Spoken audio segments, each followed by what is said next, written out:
um pouquinho sobre a glândula pineal. Na verdade, isso daqui, ó, a redenção era para ser pineal, traço hipotálamo. Nós vamos pedir ajuda para que a pineal assuma o comando das nossas vidas, finalmente e definitivo. Mas para isso nós vamos pedir ajuda de um italiano chamado Arrigo Boito. Vocês já ouviram falar do Arrigo Boito? Não. O nome é estranho, né?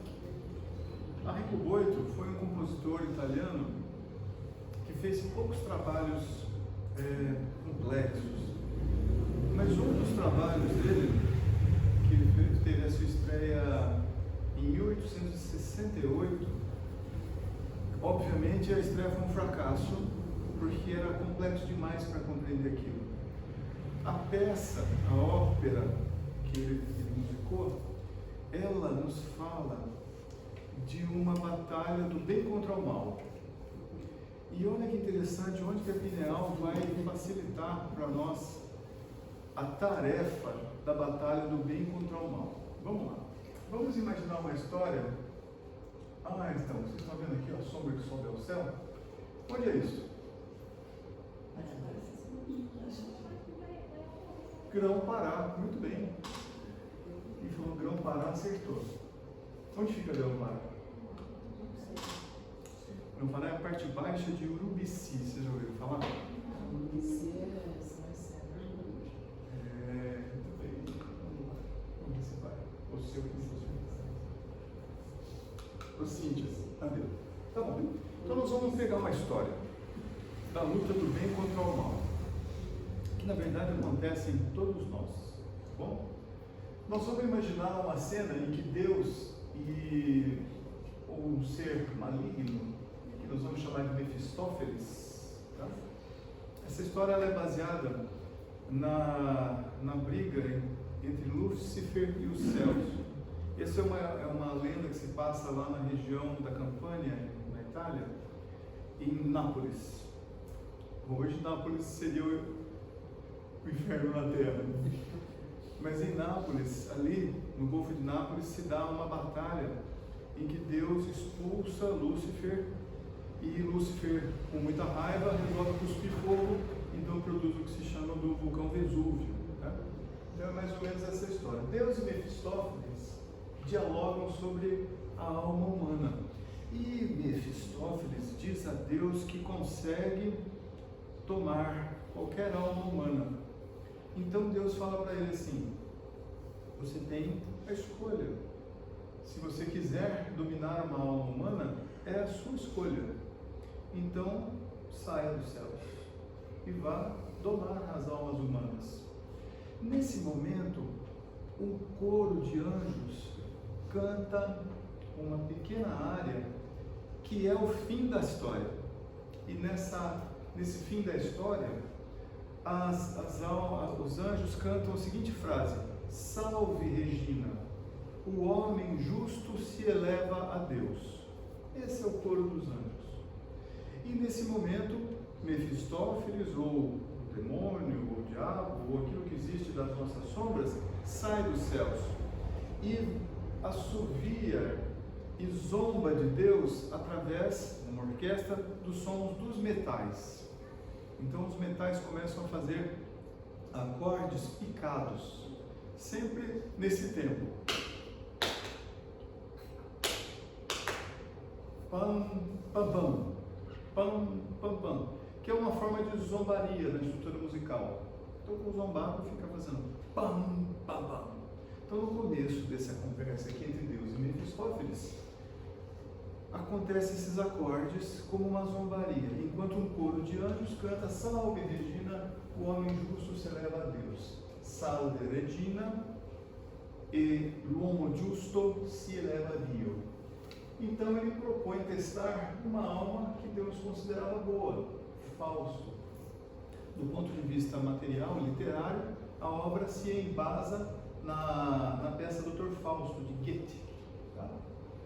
Olha lá, o coro celestial anuncia a vitória do bem contra o mal, no começo da conversa. E aí Mefistófeles vem e seduz Fausto para que eles façam as coisas mais prazerosas da terra. E Fausto se permite seduzir. Então eles começam a ir beber, eles começam a ir em locais muito bonitos, começam a gastar muito dinheiro.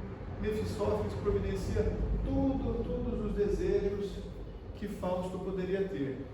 Fausto se encanta por uma bela jovem chamada Margarida, que era uma flor dos campos de altitude. Então Fausto vai lá e seduz Margarida, e Margarida é seduzida por Fausto.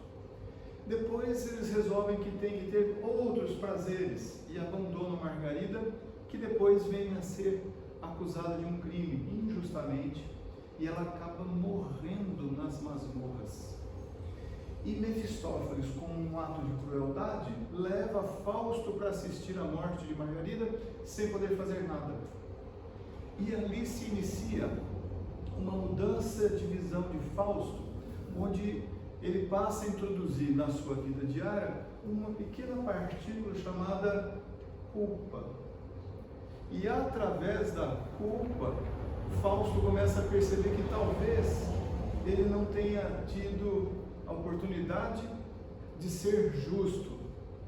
Então ele começa a ler o Evangelho, mas Mefistófeles é muito ardiloso e seduz Fausto novamente, fazendo com que viajem ao passado para que ele conquiste a mulher mais bela da história, que é Helena de Troia. Então Fausto volta no tempo e seduz Helena de Troia, que representa um arquétipo da beleza vazia. Um dia nós podemos falar sobre a história de Troia e vamos ver que Helena, naquele momento, representava a luta entre dois povos, e ela mesma não tinha consciência da sua posição, do que a sua beleza representava. Então, olha só, nós saímos dessa história toda e vamos através da ópera Mefistófeles de Goethe. Olha lá, ele seduz Margarida, que acaba louca, presa, é acusada de um crime. Ele vai para o passado. Olha só que coisa. A sombra em ascensão. Mefistófeles está ganhando a briga. Ele só está esperando Fausto morrer para se apoderar da alma dele. Tudo isso pode parecer uma história externa, um romance, uma literatura que nada tem a ver com a gente. Mas nós vamos compreender que Mefistófeles é como se fosse a nossa própria sombra. Vocês se lembram que nos encontros anteriores a gente vem falando de um certo vilão que faz a gente cometer atos terríveis na vida? Quem é esse vilão? O hipotálamo. Lembra que nós falamos que qualquer coisa agora, a culpa é do hipotálamo. O chocolatinho de fim de noite foi o hipotálamo. A briga sem sentido, mas você não levou o desaforo para casa, foi o hipotálamo.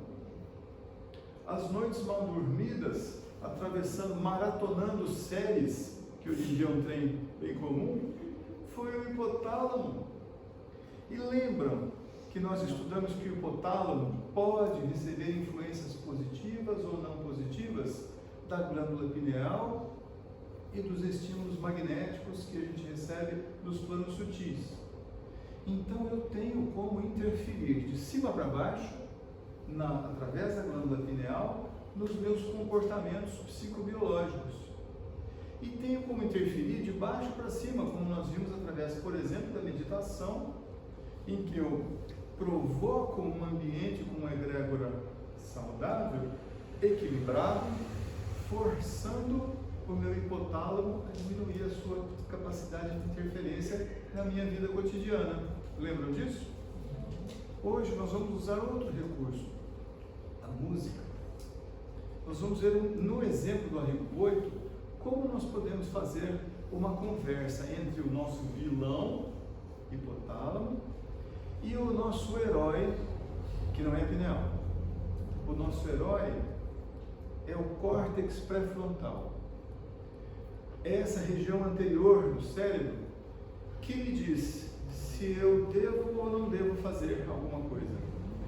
Quase que ele é um conselheiro do nosso cérebro que dá a chance de tomar uma decisão.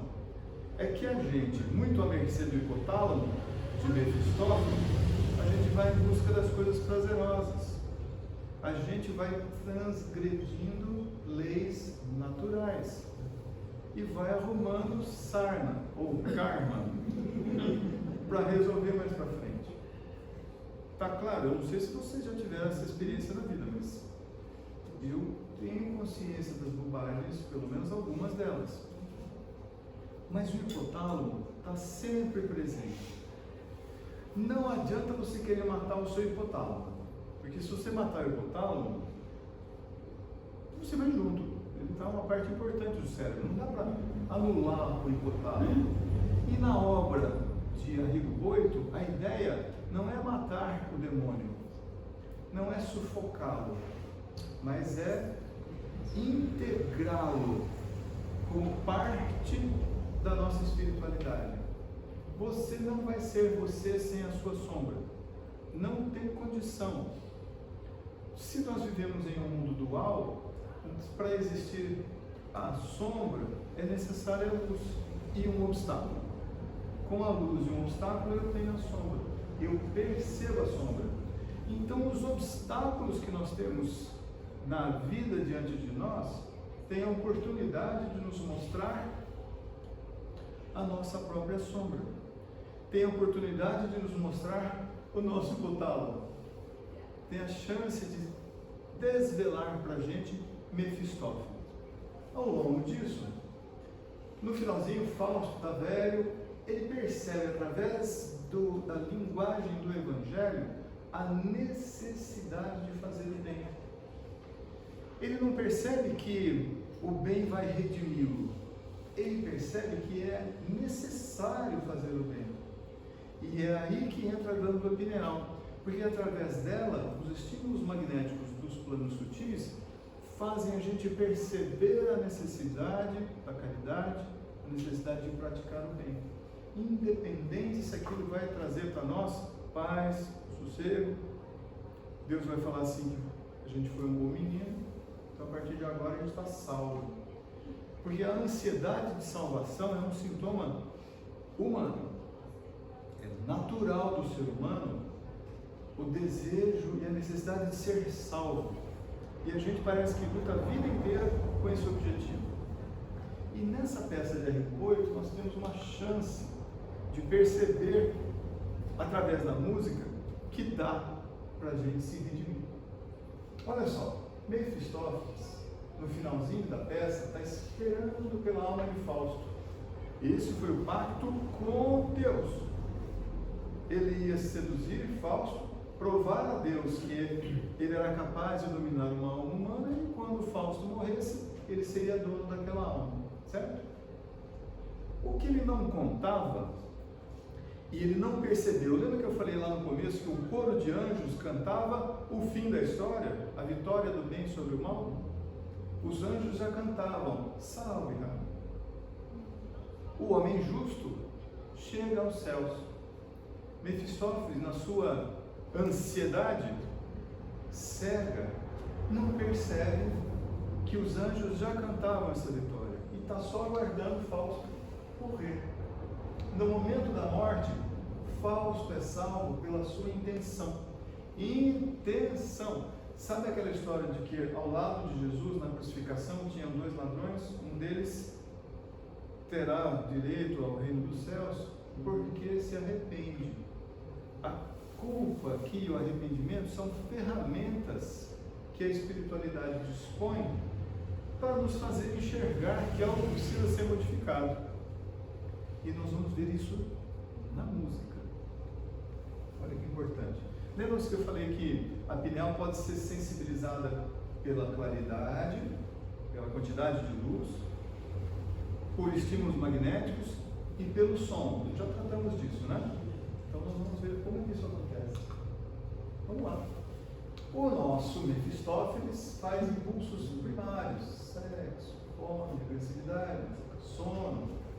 O sistema límbico, que vai cuidar das nossas emoções, vai nos fazer alternar entre prazer e culpa, como mecanismos de satisfação e insatisfação. Satisfação e insatisfação.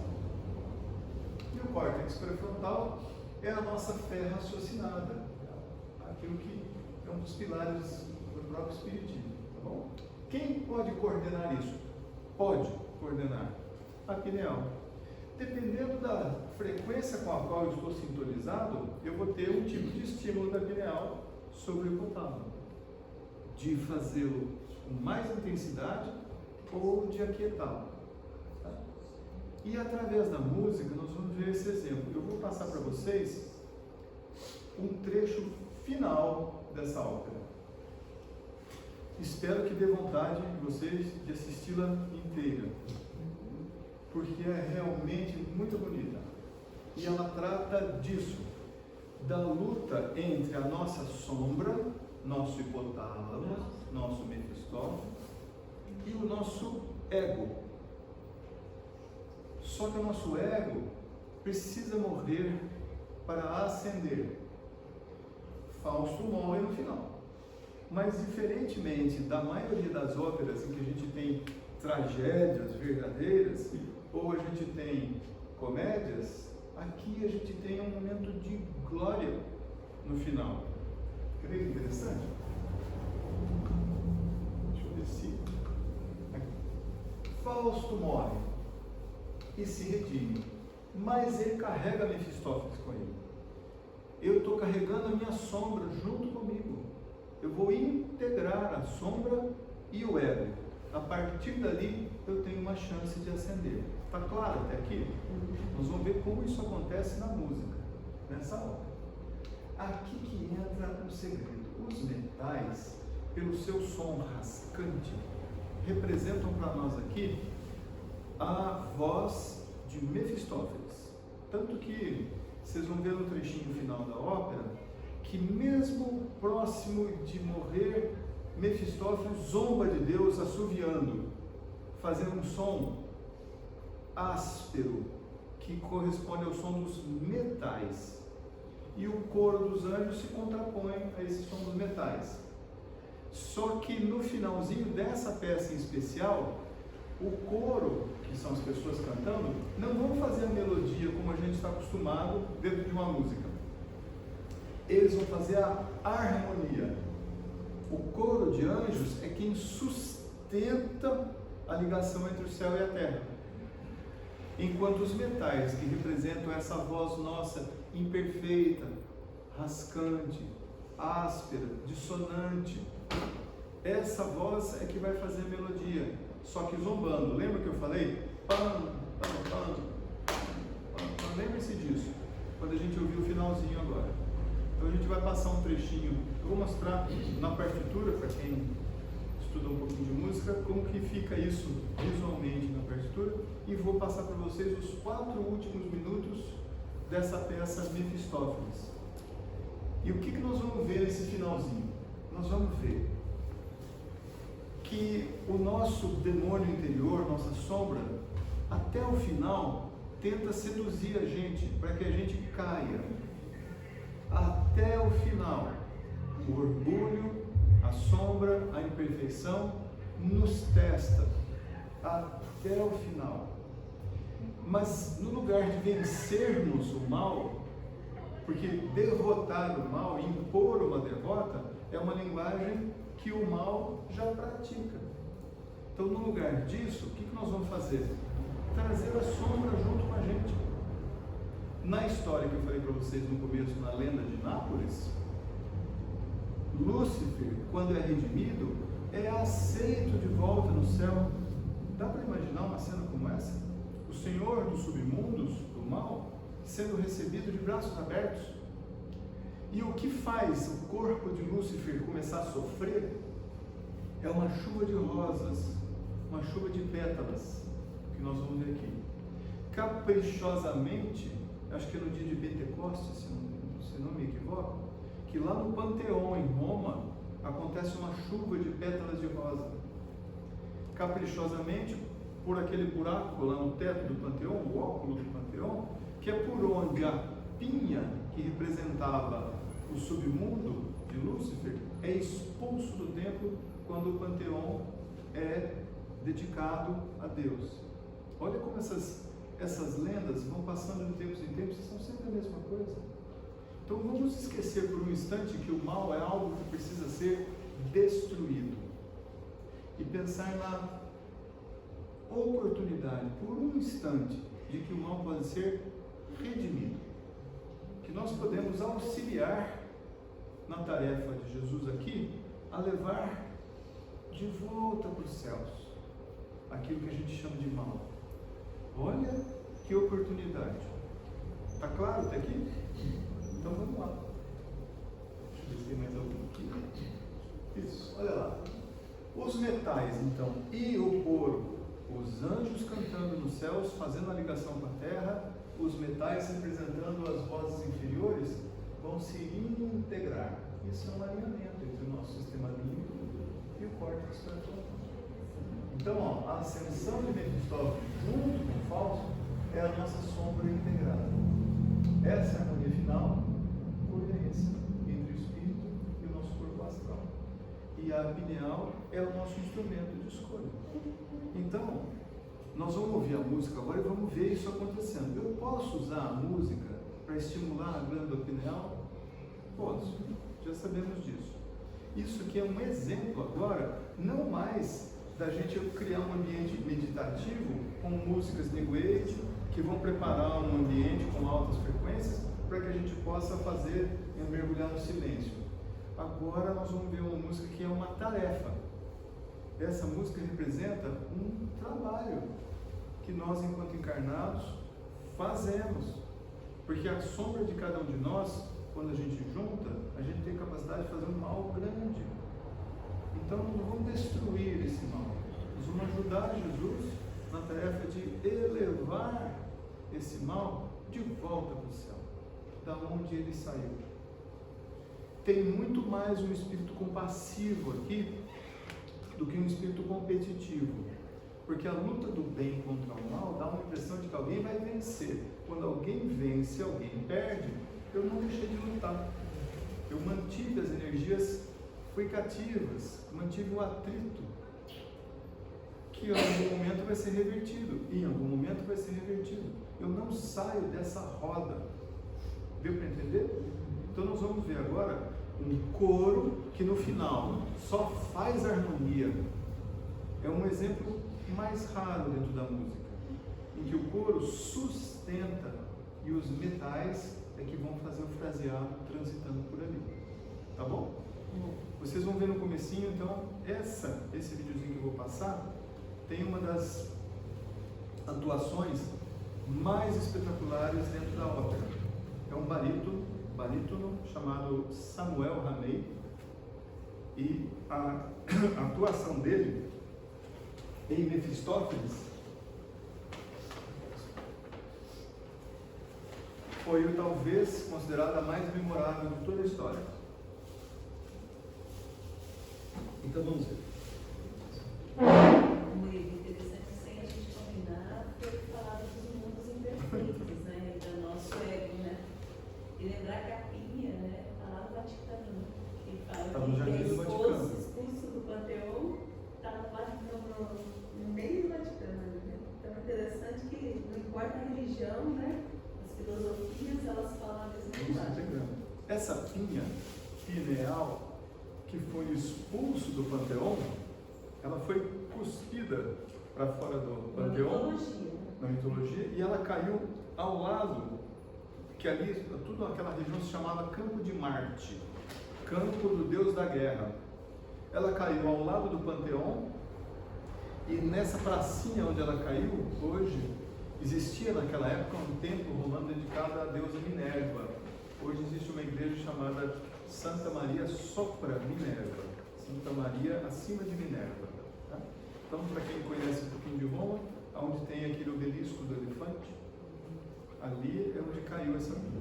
E hoje ela fica no Jardim do Vaticano. Tá bom?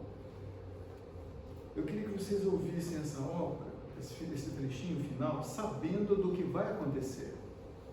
Porque a gente contextualizando, a música passa a ter outro tipo de estética, outro tipo de beleza.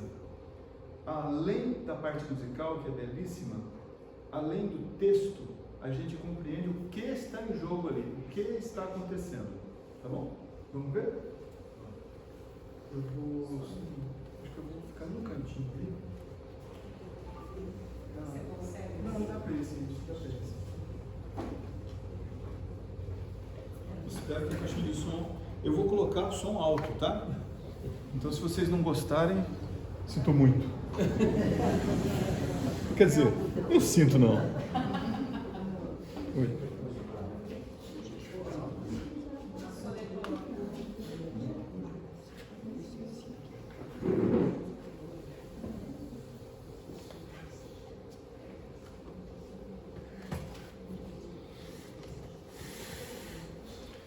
Obrigado, Soninho. Então vamos lá.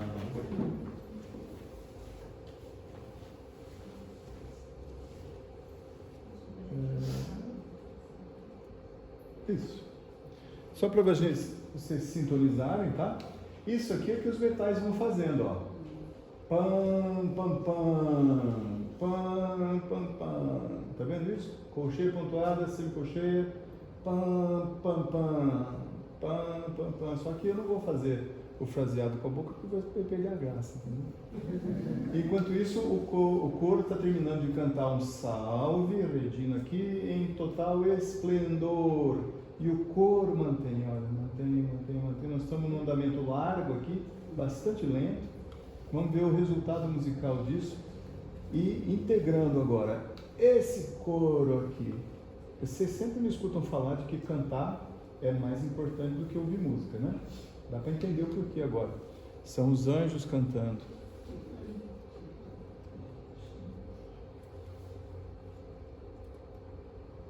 Isso. Aqui, esse é Fausto, é um tenor, tá bom? E vocês vão ver agora o barítono,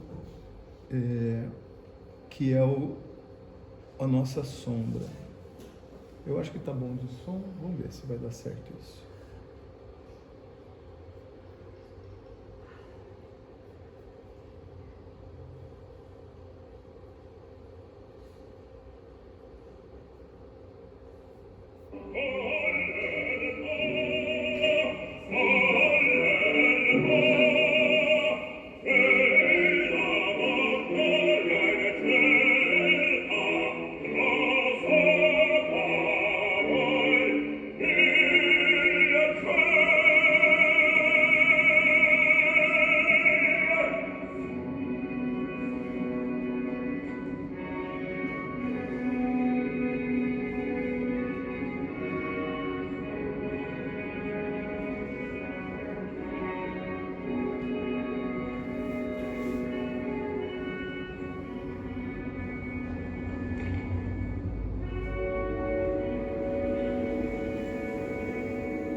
Bem,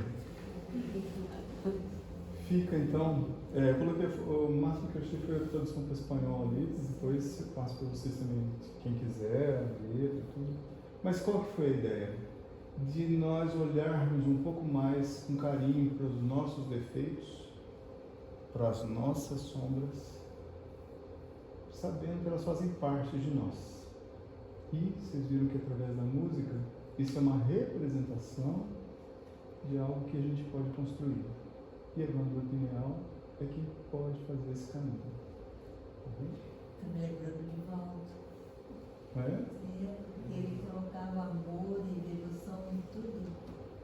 Na Acolhendo. doença, na que ele teve, nos aparelhos que ele tinha que se submeter a fazer exame. Ele colocava amor nesses aparelhos, nas doenças dele. Então é isso. Vamos avançando.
São 6 pessoas.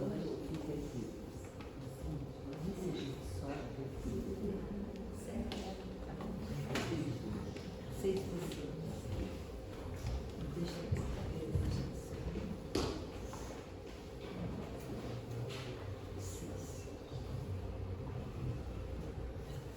Fonte Viva de Chico Xavier, pelo Espírito de Emmanuel. 6 pessoas.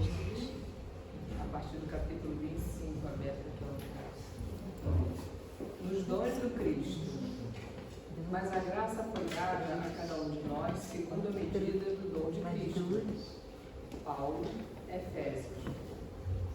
A alma humana, nestes 20 séculos de cristianismo, é uma consciência esclarecida pela razão, em plena batalha pela conquista dos valores iluminativos. Para ficar na sala. O campo de luta permanece situado em nossa vida íntima. Animalidade versus espiritualidade. Milênios de sombras cristalizadas contra a luz nascente.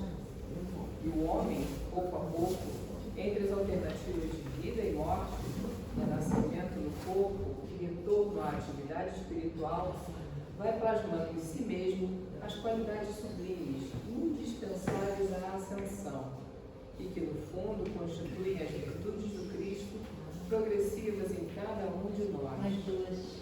Daí a razão de a graça divina ocupar a existência humana ou crescer dentro dela, à medida que os dons de Jesus, incipientes, reduzidos, regulares ou enormes nela, se possam expressar. Onde estiveres, seja o que fores, procura aclimatar as qualidades cristãs em ti mesmo, com a vigilante atenção dispensada à cultura das plantas preciosas ao pé do mar. Quanto à terra, todos somos suscetíveis de produzir para o bem ou para o mal. Ofereçamos ao divino cultivador o vaso do coração, recordando que se o solo consciente do nosso espírito aceitar as sementes do celeste pulmicultor, cada migalha de nossa boa vontade será convertida em canal milagroso para a exteriorização do bem, com a multiplicação permanente das graças do Senhor ao redor de nós. Observa a tua boa parte e lembra que podes dilatá-la ao infinito. Não intentes destruir milênios de treva de um momento para o outro. Vale-te do esforço de autoaperfeiçoamento cada dia. Persiste em aprender com o Mestre do amor e da renúncia. Não nos esqueçamos de que a graça divina ocupará nosso espaço individual na medida de nosso crescimento real nos dons do Cristo. Seguindo o capítulo 26, obreiro sem fé. Eu te mostrarei a minha fé pelas minhas obras. Tiago. Em todos os lugares vemos o obreiro sem fé, espalhando inquietação e desânimo. Devota-se a determinado empreendimento de caridade e abandona-o de início murmurando: para quê? O mundo não presta. Compromete-se em deveres comuns e sem qualquer mostra de persistência se faz de missionário de obrigações edificantes alegando: não nasci para o servilismo desonroso.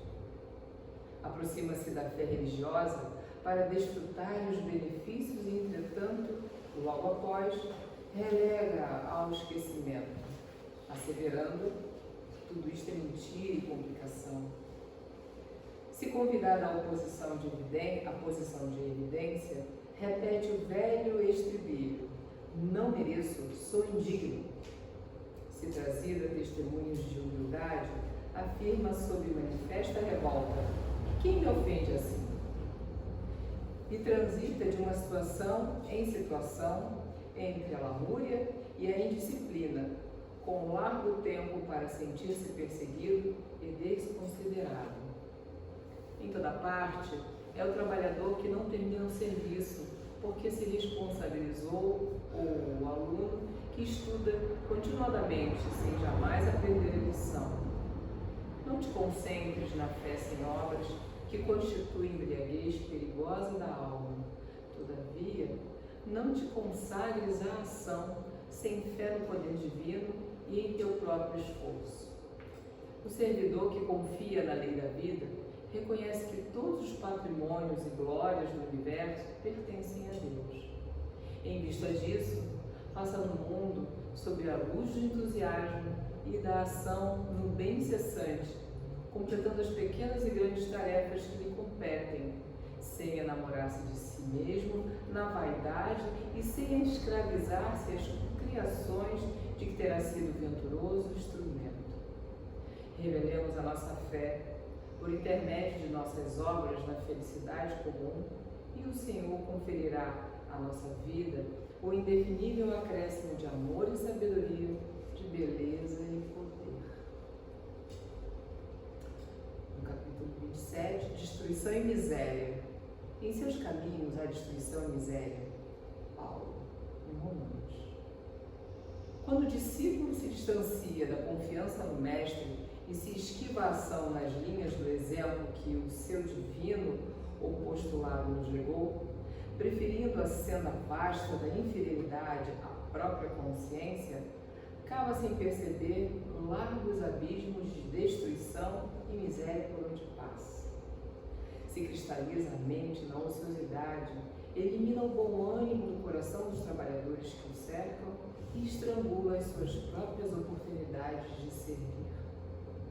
Se desce a desfiladeiro da negação, destrói as esperanças ternas no sentimento de quantos se abeiram da fé e tece vasta rede de sombras para si mesmo. Se transfere a alma para a residência escura do vício, sufoca as virtudes nascentes nos companheiros de jornada e adquire débitos pesados para o futuro.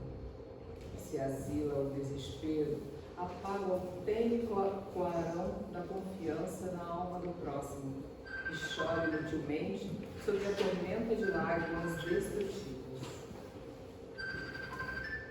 Se busca refúgio na casa fria da tristeza, asfixia o otimismo naqueles que o acompanham e perde a riqueza do tempo em lamentações improfícuas. A determinação divina para o aprendiz do Evangelho é seguir adiante, ajudando, compreendendo e servindo a todos. Estacionar é imobilizar os outros e congelar-se. Revoltar-se é chicotear os irmãos infelizes. Fugir ao bem é desorientar os semelhantes e aniquilar-se. Desventurados aqueles que não seguem o Mestre, que encontraram o conhecer Jesus Cristo em Espírito, é viver longe dele, será espalhar a destruição em torno dos nossos passos e conservar a miséria dentro de nós mesmos.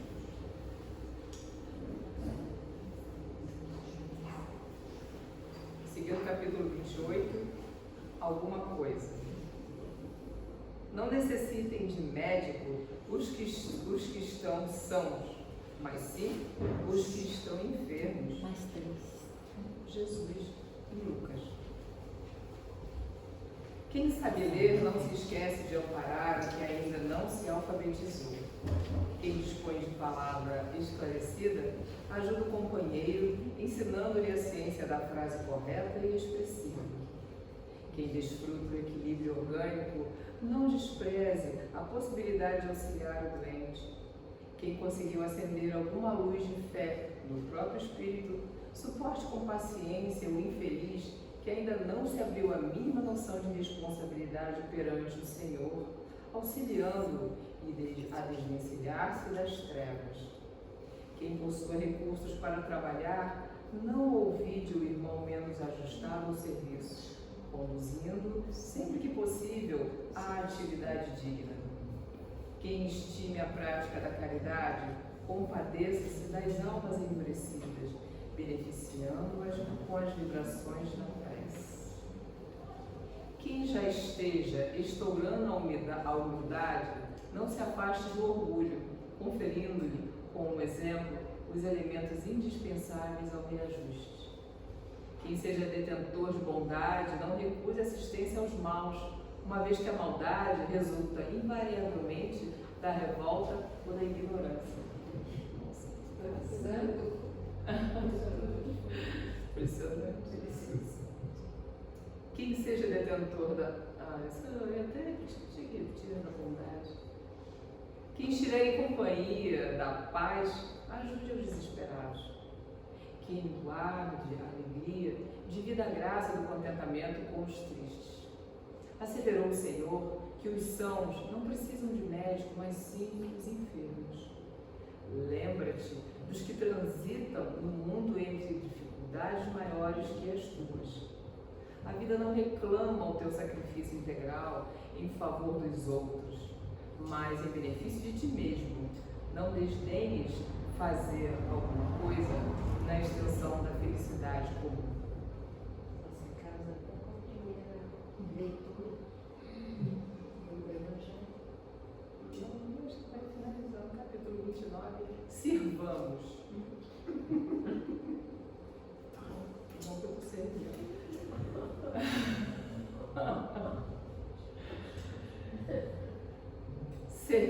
boa vontade como ao Senhor e não aos homens. Paulo em Efésios. Se legislas, mas não aplicas a lei segundo os desígnios do Senhor, que considera as necessidades de todos, caminha entre os perigosos abismos, cavados por tuas criações indébitas, sem recolheres os benefícios de tua gloriosa missão na ordem coletiva. Se administras, mas não observas os interesses do Senhor na estrada em que te movimentas na posição de mordomo da vida, sofres a ameaça de soterrar o coração em caprichos escuros, sem desfrutares as bênçãos da função que exerces no ministério público. Se julgas o semelhante e não te inspiras no Senhor, que conhece todas as particularidades e circunstâncias dos processos em trânsito nos tribunais, vives na probabilidade de cair espetacularmente na mesma senda a que se acolhe enquanto precipitadamente aprecies, sem retirares para o proveito os dons da sabedoria que a justiça conserva em tua inteligência. Se trabalhas na cor ou no mármore, no verbo ou na melodia, sem traduzires em tuas obras a correção, o amor e a luz do Senhor, guardas a tremenda responsabilidade de quem estabelece imagens delituosas para consumo da mente popular, perdendo em vão a glória que te enriquece os sentimentos. Se foste chamado à obediência na estruturação de utilidades para o mundo, sem o espírito de compensação com o Senhor que o ajudou às criaturas, amando-as até o sacrifício pessoal, vives entre os fantasmas da indisciplina e do desânimo, sem fixares em ti mesmo a claridade divina do talento que repousa em tuas mãos. Amigo, a passagem pela terra é aprendizado sublime. O trabalho é sempre o instrutor do aperfeiçoamento. Sirvamos sem entendermos. Em todos os lugares do vale humano há recursos de ação e aprimoramento para quem deseja seguir adiante. Sirvamos em qualquer parte de boa vontade, como ao Senhor e não às criaturas, e o Senhor nos conduzirá para os cimos da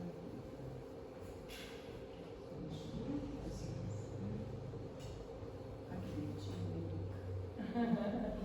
Educa é o próximo. Pode ler? Pode. Educa.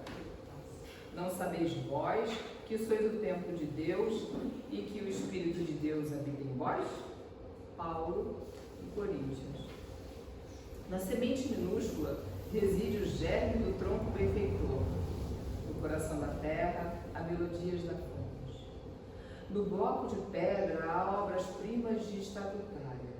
Entretanto, o pomar reclama esforço ativo. A corrente cristalina pede aquedutos para transportar-se incontaminada. A joia de escultura pede milagres do mundo. Também o Espírito traz consigo o gênio da divindade. Deus está em nós quando estamos em Deus. Mas, para que a luz divina se destaque da treva humana, é necessário que os processos educativos da vida nos trabalhem no empedrado caminho dos milênios. Somente o coração enobrecido no grande entendimento pode vazar o heroísmo santificante. Apenas o cérebro cultivado pode produzir iluminadas formas de pensamento. Só a grandeza espiritual consegue gerar a palavra equilibrada, o verbo sublime e a voz balsaminante. Interpretemos a dor e o trabalho por artistas celestes de nosso acrisolamento. Educa e transformarás a irracionalidade em inteligência, a inteligência em humanidade e a humanidade em angelitude. Educa e edificarás o paraíso na terra. Se sabemos que o Senhor habita em nós, aperfeiçoemos a nossa vida a fim de manifestá-lo.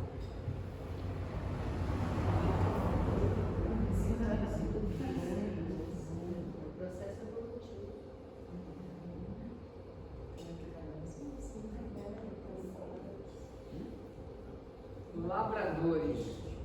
O lavrador que trabalha deve ser o primeiro a gozar dos frutos. Paulo com Timóteo. Há lavradores de toda classe. Existem aqueles que compram o campo e exploram-no por intermédio de rendeiros suarentos, sem nunca tocarem o solo com as próprias mãos. Encontramos em muitos lugares os que relegam a enxada e a ferrugem, cruzando os braços e imputando a chuva ao sol, o fracasso da sementeira que não vigiam. Somos defrontados por muitos que fiscalizam a plantação dos vizinhos, sem qualquer atenção para com os trabalhos que lhes dizem respeito. Temos diversos que falam despropositadamente com referências às inutilidades mil, enquanto vermes destruidores aniquilam as flores frágeis. Vemos numerosos acusando a terra como incapaz de qualquer produção, mas negando a gleba que lhes foi confiada a bênção da gota d'água e o socorro do adubo. Observamos muitos que se dizem possuídos pela dor de cabeça, pelo resfriado ou pela indisposição e perdem a sublime oportunidade de semear. A natureza, no entanto, retribui a todos eles com o desengano, a dificuldade, a negação e o desapontamento. Mas o agricultor que realmente trabalha, cedo recolhe a graça do celeiro farto. E assim ocorre na lavoura do Espírito. Ninguém logrará o resultado excelente sem esforçar-se conferindo à obra do bem o melhor de si mesmo.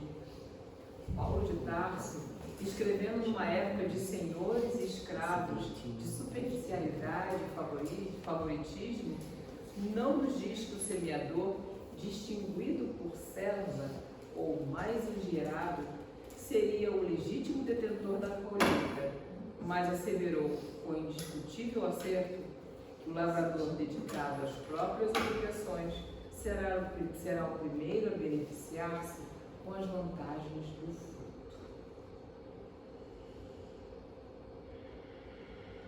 A boa parte. Maria escolheu a boa parte que não lhe será tirada. Jesus e Lucas. Não te esqueça da boa parte, que reside em todas as criaturas e em todas as coisas. O fogo destrói,